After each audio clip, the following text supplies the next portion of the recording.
Recording in progress. All right. And welcome to Auntie Collins Predictions Challenge. I am your host, Auntie Collins. You could just call me Collins. If you are new here, hi, my name is Collins. We do predictions for every major pay-per-view, whether it's NXT, WWE, AEW, even Impact. We're all over the place because we just enjoy wrestling. And I am no longer a champion. I know, but I am with the current reigning and defending Auntie Collins Predictions champion. He is Alex. Thank you so much for coming on. Was that a good enough intro? Thank you for having me. It was beautiful. Beautiful. It was gave me the prestige the championship should have. You should feel very elevated. It is a very prized possession, as you can see on Twitter. A lot of certain people have been gunning for that championship, that the virtual championship, I guess.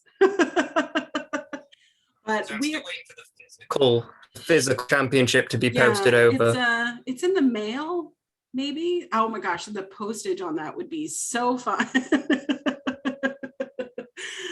I might as well just hand it to you personally.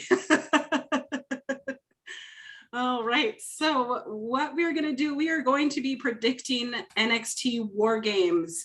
Wait, I have to. War Games. Was that good? That was better. Yeah, better than most. There has been no William Regal for this build-up. I don't know. What's even the point? I know. What is even the point? It's not having William Regal to yell out War Games and other people trying to fill the shoes of William Regal. It doesn't. He's a national treasure. He really is. We're very proud of him in this country. I have his autograph somewhere in my house. I've no idea where, but it's somewhere.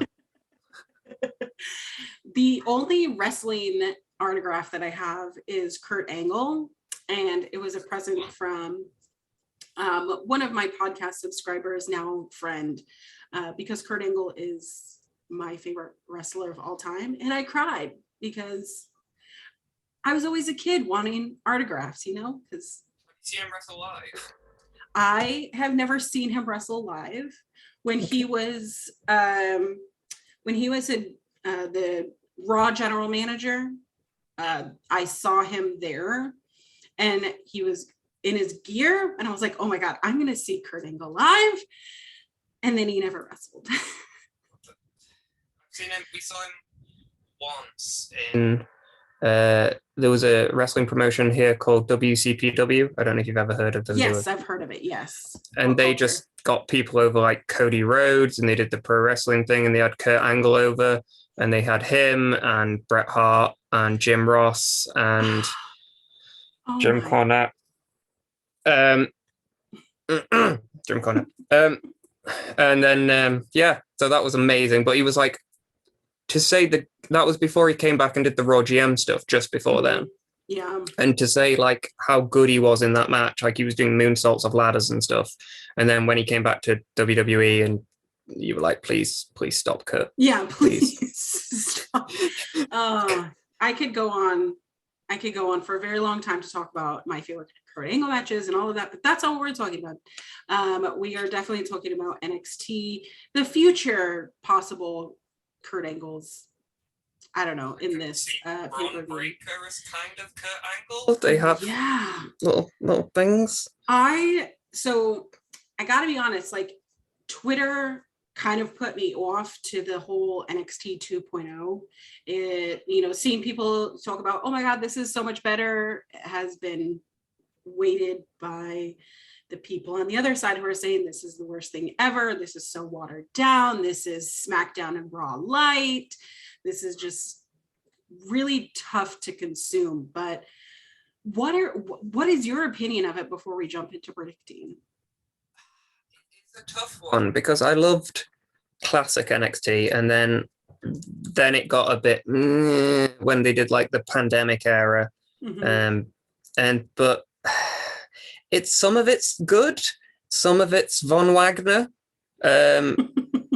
who I don't mind him, but why is he with Kyle? I'll get into that later. Just screaming about it. Some of it's good, and I like that they're trying new things, and some of the new characters good and entertaining. Some of it's a bit weird, but it's fine. It's not as good as AEW currently, but I don't think it's trying to be, because it's developmental again. Sure. But you got to have that NXT versus AEW kind of little rivalry thing. Yeah, I definitely can see that it's very different from what, because they advertised a few years ago that NXT was that third brand. Yeah. So you have Raw, SmackDown, and then NXT. And we even saw that with the Survivor Series a couple of years ago. It's like, wow, these are like legitimate contenders. These are excellent wrestlers.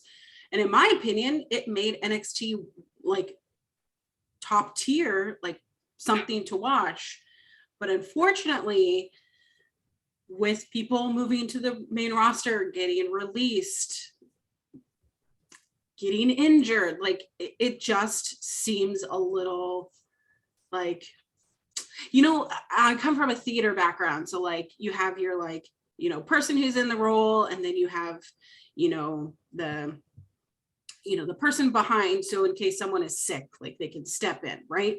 This is kind of how I feel like NXT 2.0 feels right now, is, these are all the backup people. These are the understudies, these are the people that aren't exactly as fleshed out as characters. And maybe that's kind of the horizon that NXT wants to go in. But yeah, well, then it's supposed to be like they're trying to get people who they think could be on WrestleMania instead of indie guys, but indie guys are what made NXT great in the first place. I mean, Samoa Joe and Sami Zayn and Kevin Owens and so on and so forth. And then you had Asuka and Bayley and Nikki Cross. I love Nikki Cross. Nikki's got a secret. She was so good when that was happening. So good. And then they brought Sanity up and left her, and then they brought her up, and then they made her Alexa Bliss's best friend, and then now she's a superhero. I could go on and on. I was a casual NXT watcher, like because I was obsessed with Paige. I don't know. So I caught wind of her. Another national treasure. Another national treasure. I love her. She has been, a little bit problematic, but that's kind of what happens when you are young and you get a bunch of money and you kind of go on that route. Del Rio. Yeah, Alberto Del Rio. But hell, he was at WCPW. Oh. God. And a lot of the people in speaking out were there as well. Oh, we could go on and on about that. That will be depressing. I mean, my home promotion was outed in the speaking out era because things happened behind my back, behind, all of us, and knowing that I trained and I was training with people who had done that. And I can imagine that. Yeah, but it's for a better wrestling view. It's for the common, the better common good for wrestling. So, all right, so let's jump into these predictions as I bring up the wrong tab. Oops. Okay, I have notes because I had to have a lot of notes for this. So we do have 5 matches on the card. This is going to be on the Peacock network. I know that the WWE network still exists outside of the US. I do not enjoy the Peacock network. I think it's one of the worst streaming services that I unfortunately have a subscription to. But I think we're moving on to Peacock, or we might have. I don't know. I don't use my friend's WWE network. WWE, if you are listening, I give you money. Yeah, you have your don't own. Cancel his subscription. Obviously, yeah. Yeah, I have my own.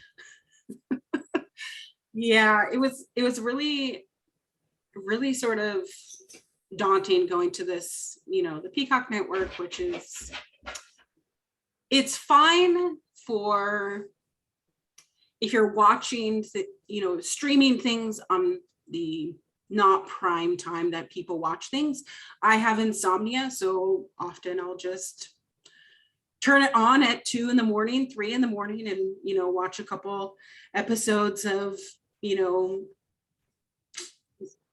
SVU, or like things, trash shows that you don't like really pay attention to. But if I want to watch a pay-per-view and it's lagging, or there's the circle going around and nothing is loading, and the audio glitches, it's really shoddy for $1 billion company. But yeah, let's just jump into it. So we have these matches. We have 5.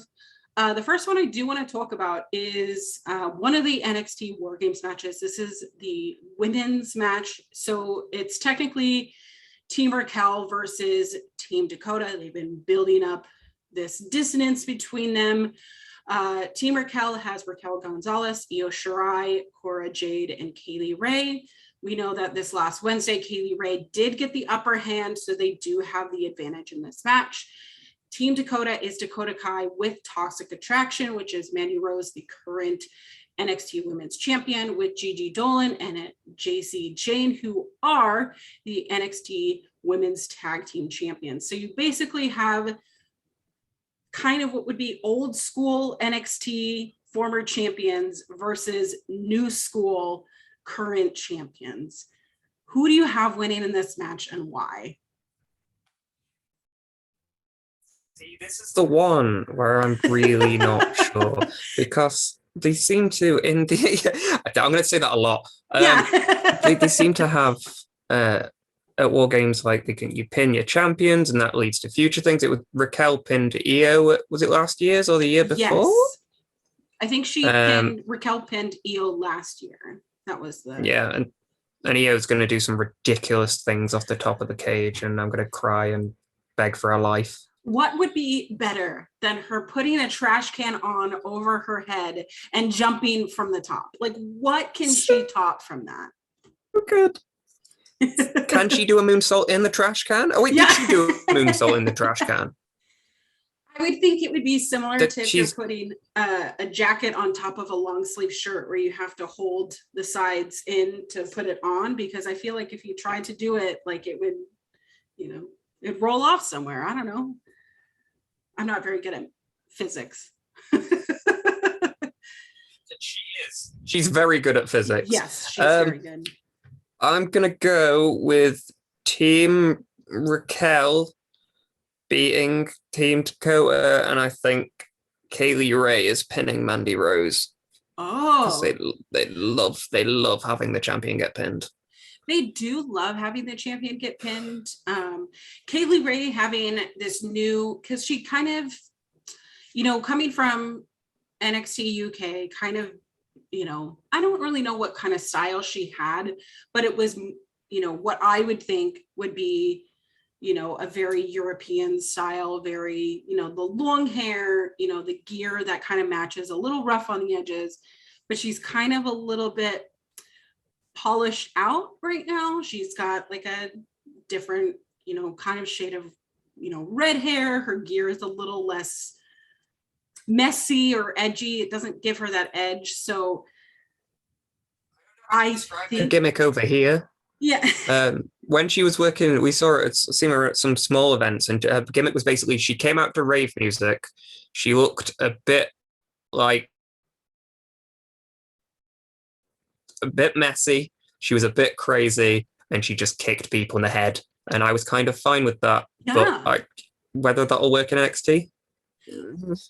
Well, like that's how we kind of saw Paige when Paige first came on the scene, is that she was the anti-diva, that anti, polish, that anti like perfect, but getting those wins in, getting, those submissions in, getting, the power in, and doing these moves that people were a little bit shocked that a woman could do. And I kind of see the Kaylee Ray treatment.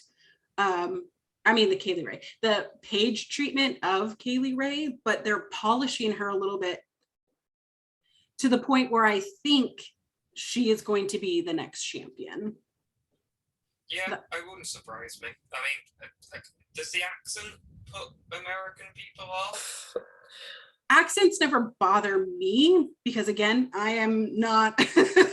I have such a weird like accent, but I mean, that's the thing. It's like with AEW audiences, I don't see AEW people having issues with like Andrade's accent or like, you know, the Lucha Brothers. But when I've gone to WWE events, when anyone with a non-American accent, they do the what chant. And it's why I think the what chant is super racist, because anytime someone who doesn't speak perfect, you know, Americanized English, the crowd turns on them.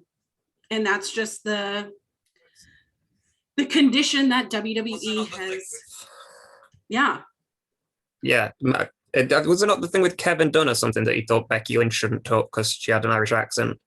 And that's imagine if they just got rid of Becky because she had an accent. Yeah, Becky's accent used to be a lot thicker, and I do see that kind of Americanized version of an Irish accent with her. But I mean, it's the, you know, position of like, okay, are you willing to like be more commercial American for the fans, or are you willing to stick to your roots? Because that's what does make Kaylee Ray stand out, you know, to anyone else who has long, straight, reddish hair, you know.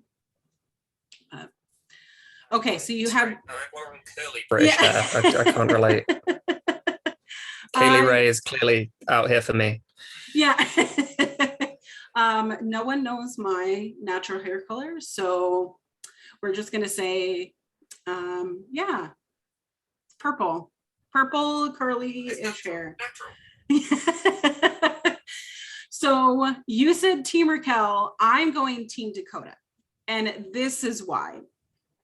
I think that Raquel is on her way to the main roster. I think that that's the path that Raquel is going on. But they're not going to let Raquel go without Dakota getting some sort of one-up or advantage to maybe set something up in the future. I thought that Dakota Kai was going to be on the main roster already, but I can see Dakota Kai pinning Raquel in the end, somehow getting the one-up on her, because WWE's, you know, someone's on their way out and they need to lose. But I can see Team Dakota because they have all the belts. Even though Dakota doesn't have a belt, it would make Mandy, Gigi, and JC Jane look absolutely ridiculous if they were to lose at all in this scenario, since they are trying to build them up. We are trying to build future stars, but it's not going to be clean, because we know this makeshift baby face, it's weird, kind of baby face versus obvious heels. So you think the Cora Jade, I'm not as familiar with her. Do you think that spot was meant to be Zoe Starks originally before she got injured? 100% thought it was going to be Zoe Starks. I thought that made more sense, and then they kind of just put her in it, and I was like, I mean, that's fine. She seems really good, but I don't know where she fit in the story. Yeah, I'm interested to see kind of where that flows to, or if they're not going to do anything more. But with Zoe being injured, I feel like they kind of were scrambling to fit someone in there. So, okay, so moving on, we have the NXT Tag Team Match for the NXT Tag Team Championship. We have Imperium, so Fabian Eichner and Marcel Barthel, and versus Kyle O'Reilly and Von Wagner. This is so weird. Who do you have and why? Imperium, because if Von Wagner and Kyle O'Reilly win the tag titles, I will cry. I Why think are a they lot of doing this people to will. poor Kyle? Why is he on his way out? Are they just trying to torture him? I mean, there's nothing against Von Wagner apart from his stupid name. Mm. I'm sure he could be great. A lot of people liked him when it was a Cal Bloom and he lost to Sheamus, and they were all like, "Oh, he looks like the next Edge." Yeah. And that now people keep saying he looks like Great Khali, which I think is a bit mean to him. Yeah. I I don't like forgot meanness. that I was trying to remember what his name was and I couldn't find it online, but Which is such better than Von Wagner. so much better because Von Wagner just sounds, I don't know, like an automobile to me. The new Von Wagner. Yeah, the new Von Wagner from Volkswagen. I don't know, like that's kind of how I'm seeing it. So the whole tag division is strange in NXT because they've got Imperium are great, MSK are doing whatever they're doing. I don't get it. They're on those promos, yeah, finding the guru or something. Okay. Side note, who do you think the guru is? Because I've seen a lot of speculation online. See, when it first started, I was like, "Oh, it's John Morrison," because he's the that kind of guy. Yeah. But it's not John Morrison because he's bitching about because he got released and his wife is going to burn NXT to the ground. I love Frankie Monet. I am going to Prestige in Portland. So I am driving the 3.5 hours mainly to see Effie because I love Effie, but I'm going to see Taya and I'm sitting with my friend Val and I'm going to cry. I'm just going to sob because the fact that I get to see that. Why you would release her. She was brilliant. She looks terrifying when she's angry. She's built. I mean, she's great. More of her. And then they just talented. How can you not do something with her when she's so brilliant? I mean, not only that, but like being such a seasoned veteran. And if you're going to have a promotion based on, being developmental, wouldn't you want a Taya Valkyrie in your arsenal? Put her immediately on the main roster. Yeah. She was good enough to be on the main roster. She could talk. And how have we got to this stuff from the tag division? Yeah, because I don't care about this is the one match of this entire whatever that like I don't see Kyle O'Reilly and Von Wagner winning. It seems like a very thrown together tag team. I know that Kyle O'Reilly, like there is discussion if he's on his way out, if he's re-signing, like what is going up in the air with that. I guess we'll see when this match happens, what's going to happen with that if they lose. But I feel like NXT wouldn't just throw a tag team together just to get the belts, especially when you have an established Imperium, when you have, MSK and all these other different possible tag teams. This just seems very mismatched. Is it the Creed brothers in Diamond Mine? If you want to put them on a new tag team, put them on the Creed brothers. They're great. They just drop people on the heads. They are terrifying men. Right. They would look brilliant with those tag team belts on them. Wait, you can't call them belts. Championships, whatever. But yeah, I just don't. Yeah. Belts. I would be terrified. So that's the match. It's kind of throwaway. Kind of seems like Imperium's just going to, take that one. Do you think Von Wagner's turning on Kyle if they lose to get that heat? Sure. Get that heat. Get the heat. We need more, I just feel Von Wagner. Yeah, we just need something more with Von Wagner. It just seems very, creative wrestler kind of person. So okay, so we have a singles match for the NXT Cruiserweight, possibly name change championship. It seems like we're on the path to rename this championship belt, but it's Roderick Strong with the Diamond Mine versus Joe Gacy with Harlan kind of on the side. We know that the outside is going to interfere. Who do you have winning and why? Right, so I enjoy Joe Gacy, and this is dumb because I am like the most left-wing he should be mocking me and making me so angry. But I think I've enjoyed him in a meta way where in my mind he's a heel and he doesn't actually believe these things, and that's why he's doing them to wind people up, and that makes him a bad man, and left-wing things are good, but actually it's Vince McMahon, so he's just mocking us. I get a Bray Wyatt vibe with Joe Gacy as well, with the whole cult leader thing. Yeah, I would agree. I would love to see kind of that cult-ish character. I mean, I feel like everybody kind of knows somebody who is kind of that extremely left, that, woke kind of thing. I get that the character that Joe Gacy is trying to play is the Vince McMahon's version of a woke person, I guess. But I'm going with Roderick Strong to win because it annoys me that someone over 205 is competing for the cruiserweight belt. I'm annoyed beyond means that it's a wrestling match and I shouldn't be this invested just because he's heavier than the weight limit. Like I feel like if Joe Gacy does win, what does that say about the future of 205 Live? I mean, I personally don't watch the whole show. If I see someone in a match and they upload it to YouTube, I'm watching it because that's kind of how I consume a lot of WWE, because who has time with, who has time to watch about 5 minutes of it.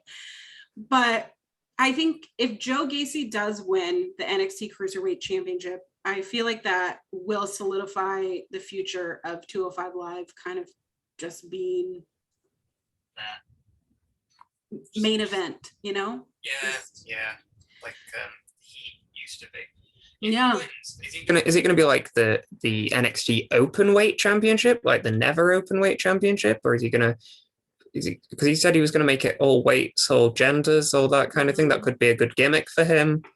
I mean, we've already seen with 205 Live, I mean, even from last year, that there were women matches featured on 205 Live, which, for some of these, female wrestlers, for them to be under 205 is not that difficult.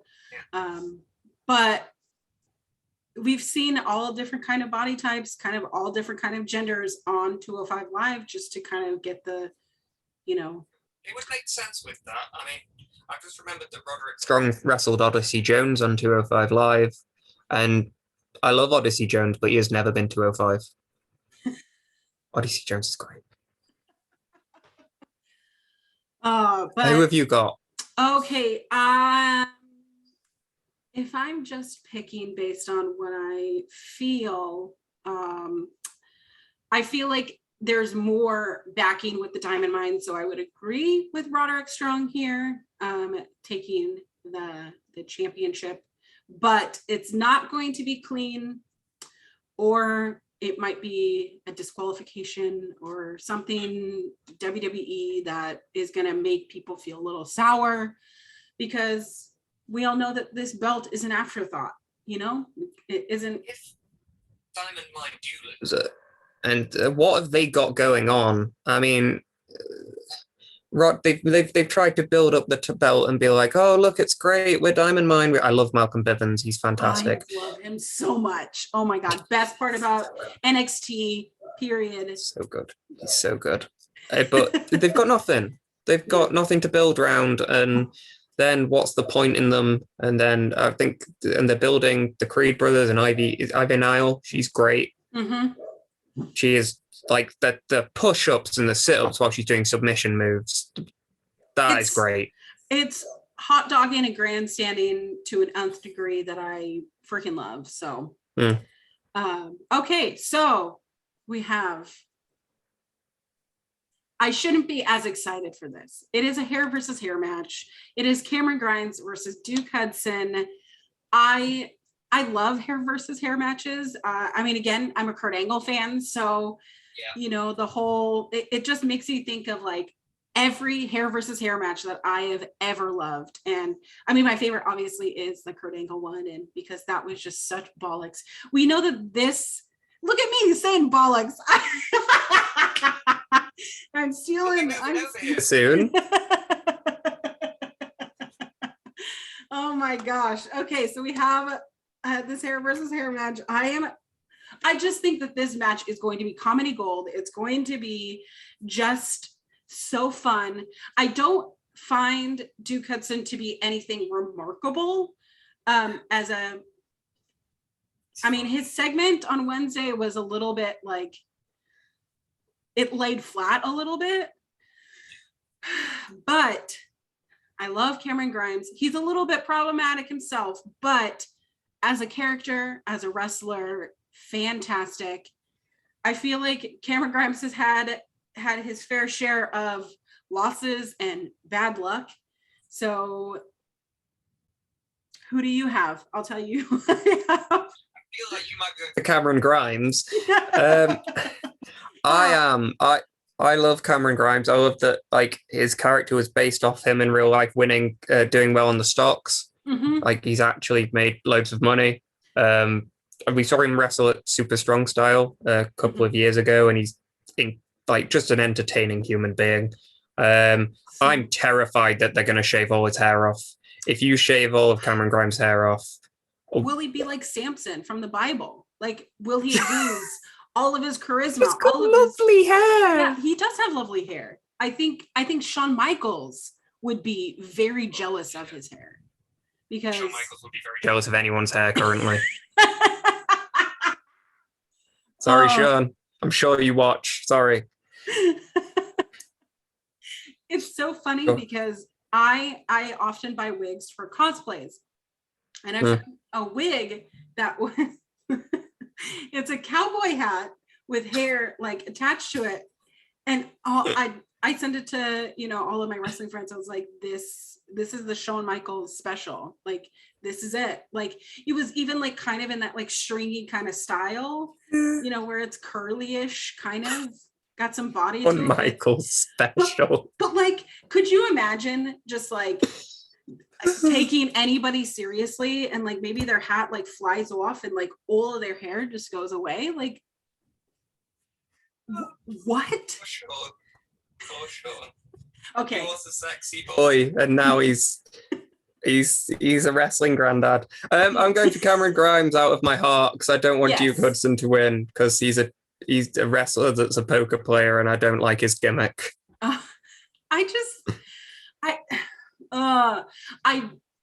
want to like these new developmental wrestlers. I want to enjoy them because it's meant to, like, new wrestlers on the scene are meant to open your eyes to new wrestlers to kind of fall in love with, not to replace other people, but I mean, it's kind of why I watch indie wrestling, getting to know new people. But Duke Hudson as a character reminds me of a boyfriend that I had in college that was a poker player that did talk a lot of shit, but then like some of the shit that he says, it like, did you think about that? Like, did you write down that joke? Like, that seems very formulated. His name is strange as well, because he's named after an Australian rules footballer called Duke Hudson, obviously. But Duke Hudson didn't know about it. And then when they told the real Duke Hudson, he was really annoyed and was like, "Can you please stop using my name for a wrestler?" And WWE just went, "Lol, no, we will, and we'll copyright it. We own your name." Poor Duke Hudson. But I know that Duke Hudson is very well liked in, the producers and the back. He's tall. He's big. Like, he's. I don't know what the obsession with these tall people, even though I'm tall myself, but I get it. I don't know what my height converts to, but I'm just shy of 6 feet. So. Okay. Yeah, we do feet here. I am a very little man, actually. I am about 5'5". So I'm a tiny England man. Yeah, People do. You're on a night out and you're my size. People just pick you up. They go, oh, I love this song. I'll just pick up this small man child and just put him on my shoulder and walk off. When, because I played basketball in college as well. So, you know, typical person over, you know, yeah, and tall person. I would wear shoes with insoles in it so that I could be billed at 6 feet. So, you know, me and Adam Cole have that in common. So. Oh, poor Adam Cole. I love Adam Cole. He's never been 6 foot. He's never been 6 foot. When we were in Portland, we went to NXT Takeover Portland, and they said his height at 6 foot, and I looked at my partner and I was like, he is not 6 foot. No, it's like when they had Big Cass at 7 foot and they were like stood next to Big Show and Big Show's crouching down to make him look taller. Oh, don't lie, comedy. we can see them in front of us. And then like Drew McIntyre, I've seen him in real life. He is a huge man. Huge. He is. My girlfriend just looked at him and went, looks like he'd give good hugs. And I was like, yeah, I suppose he would. The kind of hugs that you could like that crack your back a little bit, you know? Oh yeah, he'd like hold you close and you'd feel safe. Oh yeah. So yeah, so hair versus hair match. I'm going for Cameron Grimes. You know, good. Straight to the moon. Okay, we have our last match. Are you ready? I'm ready. The men's War Games match. We have Team Black and Gold, which is Tommaso Ciampa, Johnny Gargano, Pete Dunne, LA Knight. This is NXT Classic versus Team 2.0. We have Braun Breaker, we have Carmelo Hayes, we have Grayson Waller, we have Tony D'Angelo.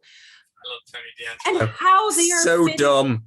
All of this charisma into one match. I have no idea.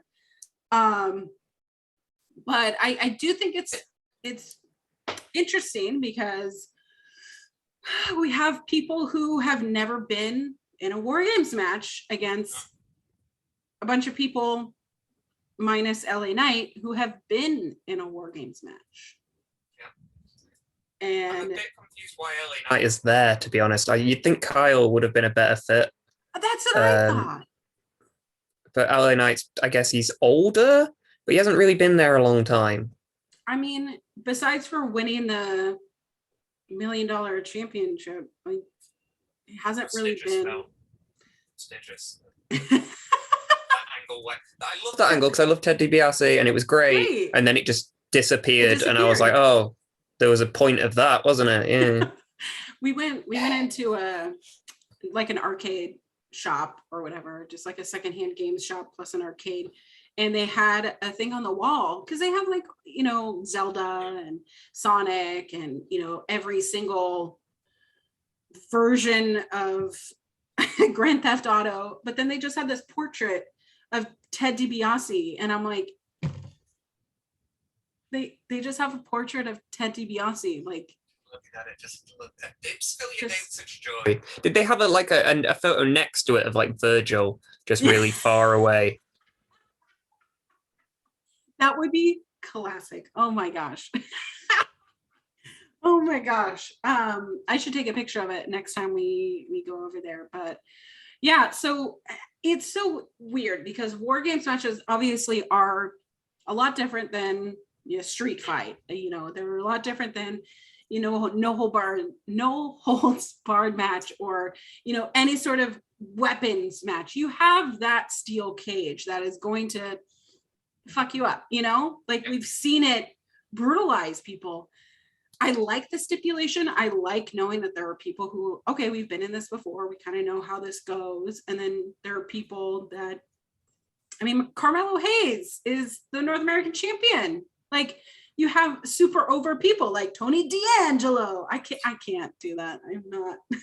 I'm not any Italian.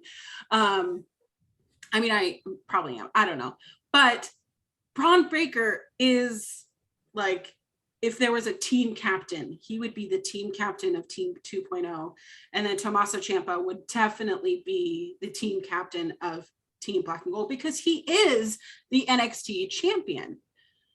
So all I think about when I think about Tommaso Ciampa in a War Games match is him doing that air raid crash off the top. So good. To Adam Cole, my 6-foot king, is afraid of heights. Huge, man. Huge. Minimum 6 foot. Yeah, minimum. But it's like, are we going to see a big spot like that at the, in this War Games match, but reversed? I mean, yeah, I guess it's hard to see because I don't want to see Bron Breakker do a massive spot off the War Games, because after he was throwing Johnny around in that ladder match, I was like, ooh, some of those throws look a little bit unsafe. Braun. Like, yeah. Please don't drop anyone on the head and paralyze them. And I don't think Tony D'Angelo is ready to be doing big spots from what I've seen of him. Grayson Waller and Carmelo could probably do something really cool off there. They're both really talented. I feel like Carmelo Hayes, I was not impressed by him at all. So Isaiah Swerve Scott is from kind of near where I live now. So it's not very far. I've seen him perform here before he was in WWE. So like, I've always kept him at the top. So when he and Carmelo Hayes had that, exchange, and, Carmelo Hayes won the belt, all the things that came with it, I'm like, who the fuck does this guy think he is? But after watching his matches, I'm like, okay, like, he's really good. He's very good. And if there's anyone who, like, I feel like Carmelo Hayes could be the first, like, of that team to go into, the War Games thing. Like, I think that he could carry the team. Him versus Johnny would be a really good start. Oh, God. Doing some little good wrestling things. I mean, Yeah. I don't want to see a whole thing of Bron Breakker, because I think Bron Breakker is better. Just comes in, smashes lads up, is Scott Steiner and Rick Steiner just combined into one, just like this.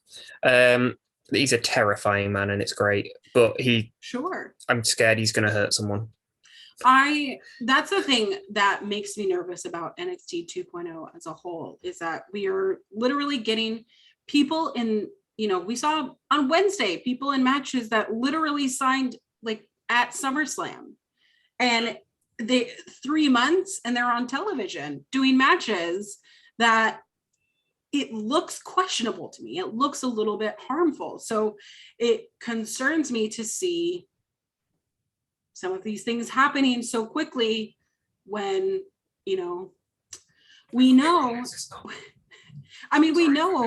how the Performance Center has done for certain wrestlers, and how they've been problematic, and how they have injured people. So, the main one that I'm thinking about is, Nia Jax. She's been released, but it's like, if that's the way that they treat like a big, strong female, what are they going to do with these, big, strong males? Oh, Miss Lane. Oh, Miss Penny. Are you wanting to input? Sorry. She's clearly concerned with The health of the competitors. Oh my goodness. Miss Penny, are you okay? Okay. You just hear the upstairs dogs? Yeah? Yeah, you're okay. Okay. Anyways, but so who? like Third television match as well. Yeah. Oh my gosh. I didn't even think about that. Third, that's he's had two matches that would squashes effectively, and then they just go, no, just going War Games, mate. Yeah. Just do this a bit. And then he's over. Yeah. It's very strange. I'm not sure how I feel about him giving women money and telling them to buy something nice. That makes me uncomfortable. Yeah. It definitely, I guess it's his character, but it's I've got I've got new school NXT to win, and Bron Breakker's pinning Johnny Gargano. Ooh. Their match on Wednesday was terrifying. it was terrifying. but I think that would be really good with Braun Baker getting on Johnny Gargano. So I'm going to also say Team 2.0. I think,